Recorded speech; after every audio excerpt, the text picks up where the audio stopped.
VALORANT Patch 11.8 goes live today, and it's one of the most game-changing updates we've ever seen, so here's what you need to know. There are a lot of across-the-board nerfs to things like cooldowns, concussors, near sights, and even ultimate sizes, but I'll cover each of those when I get to the relevant agent. Overall, these changes to abilities should reward players who use their kit well, in the right time and place. Starting off with the Initiators, a lot of their cooldowns are being made longer to demand more coordination and deliberate timing in order to unlock their full value. Breach's stun has had its cooldown increased from 40 seconds up to 60 seconds. The duration of his stun was also reduced from 3.5 seconds down to 2.5 seconds, however the stun now stuns slightly faster, with the windup decreasing from 1.2 seconds to 1.1 second.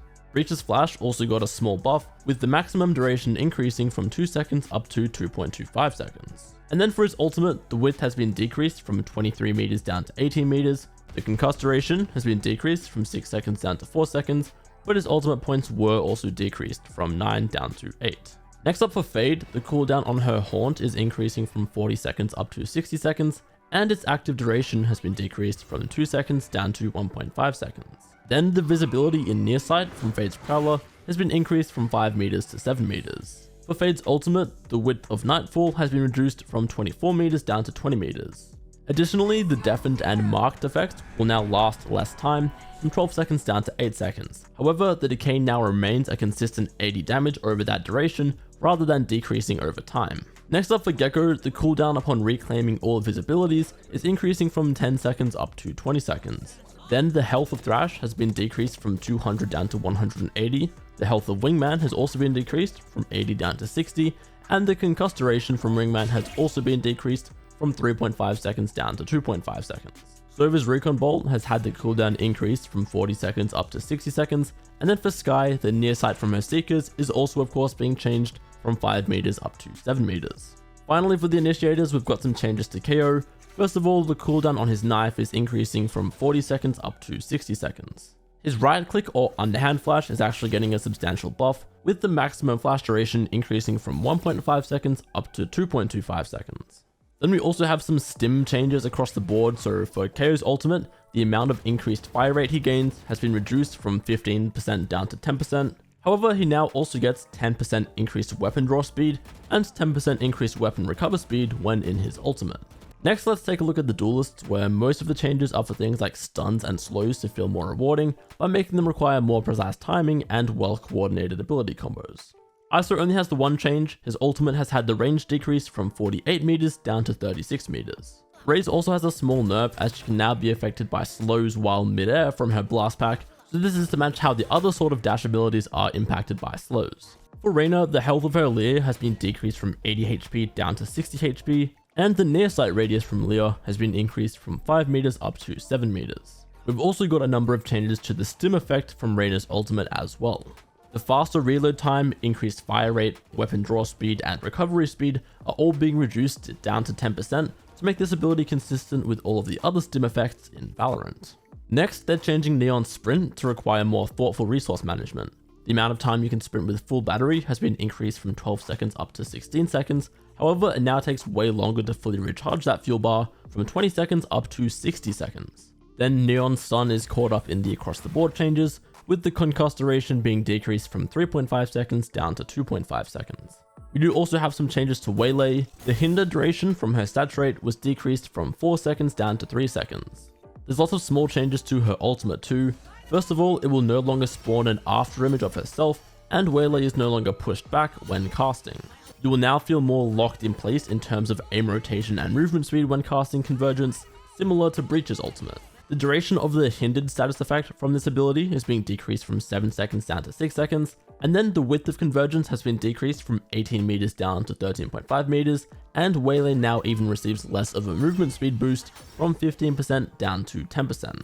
To I guess counteract all those small nerfs, her ultimate will now pop significantly faster, with the initial windup being decreased from 2 seconds down to 1 second.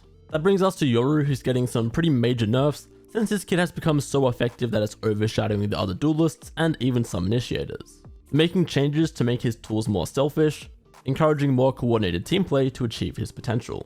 For Gatecrash, the health on the anchor is decreasing from 60 down to 20, and now the smaller audio cue that would play when Yoru teleported away will now also be heard from that location when he uses a fake teleport. The flash duration from his clone is being decreased from 3 seconds down to 2 seconds, and the duration from his actual flash, Blindside, is being decreased from 1.75 seconds down to 1.5 seconds. They also made a tweak to Yoru's flash if it was slightly off screen, since it was more effective than intended. Then a massive nerf to Yoru's ultimate. He can no longer cast flash at all, or set up a clone while using dimensional drift. So he will still be able to activate any already placed clones, and he can still use teleport, but no flash is definitely a huge nerf there.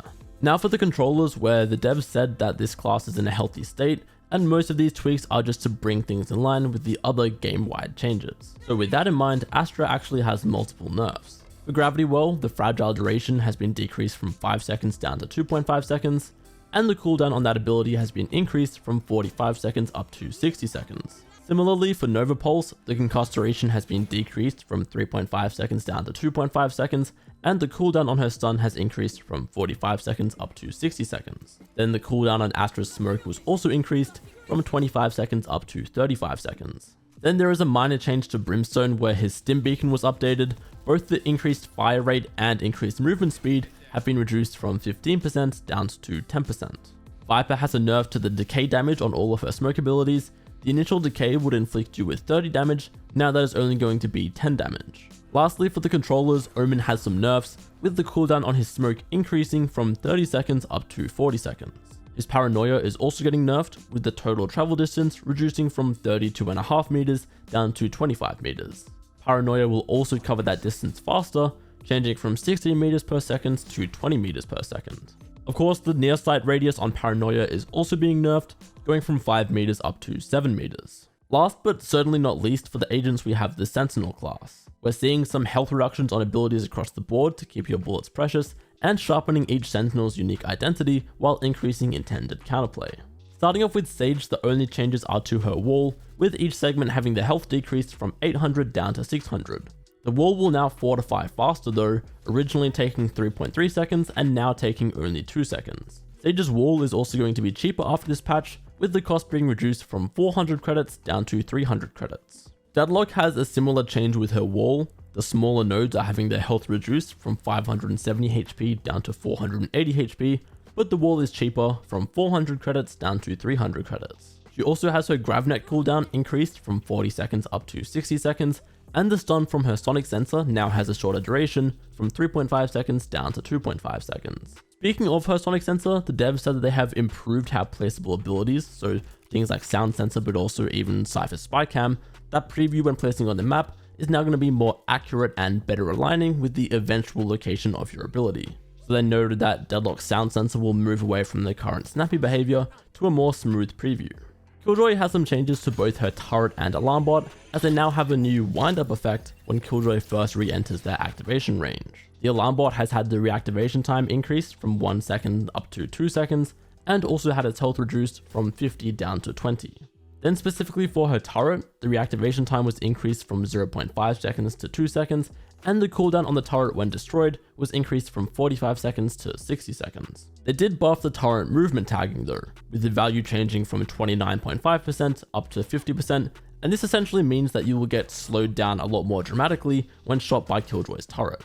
Moving on to Cypher, where there are some pretty big changes as they wanted to solidify his role as the information guy, taking some power away from his kill setups. First of all though, the spy cam will now appear to nearby enemies even when not being used, bringing it in line with some of the other stealth abilities in the game. On top of that, when the camera is active, there will be a louder, persistent camera audio for enemies within a 12-meter range. Finally, for the spy cam, when it's destroyed, the cooldown is increasing from 45 seconds up to 60 seconds. Then for Cypher's trapwire, it's almost getting a mini rework. First of all, the concuss and tether debuffs have been removed. Instead of those two, a slow will now immediately be applied for enemies crossing the trapwire. The reveal is being pushed back by roughly 0.4 seconds. Originally, the reveal would occur before the trap was fully activated. Now enemies will be revealed when the trapwire has fully activated, and that wind-up time has been decreased from 1.5 seconds down to 0.9 seconds. They've also made it so that now if a player disrespects the trip and moves 4 meters away from the attached location, they will immediately be revealed. So essentially the concuss and tether have been replaced with an immediate slow. The reveal takes half a second longer than before, unless the enemy disrespects the trip. Finally, for the Sentinels, Vyse is seeing some serious nerfs too, since the devs said that countering her has been more difficult than intended, so they're going to adjust her wall and flashes counterplay rules so they're simpler and more consistent for enemies. Firstly, for the smaller number changes though, the health on her Razorvine is being decreased from 40 HP down to 20. Then for Steel Garden, the initial wind-up time has been increased from 3.4 seconds up to 4.4 seconds, and the radius was decreased from 32.5 meters down to 26 meters. They've reworked the trigger logic on Vyse's wall, making it easier to bait out. The wall now spawns immediately when an enemy enters and then leaves its trigger zone. Enemies will also hear an audio cue, audible only to them, when they enter the trigger zone. There are massive changes to Vyse's arc rows too. First of all, when it's destroyed, the cooldown has been increased from 45 seconds to 60 seconds, and now recalling her flash will always incur a 20-second cooldown.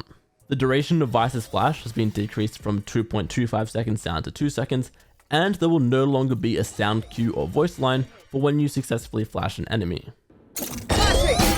Good hit. They're also making arc rows destructible after the flash windup starts, rather than being invulnerable. So that is all of the agent stuff, but we're also looking at some weapon changes too. The devs said that this is because tap strafing has become the most viable shooting style, and they wanted to make the choice between tapping, bursting, and spraying more meaningful. So the Bulldog, Phantom, and Vandal all have the same initial value changes here, the first one being the horizontal switch time increasing from 0.37 seconds to 0.6 seconds. So the horizontal switch time is when, as you're spraying the gun, it'll sway from left to right.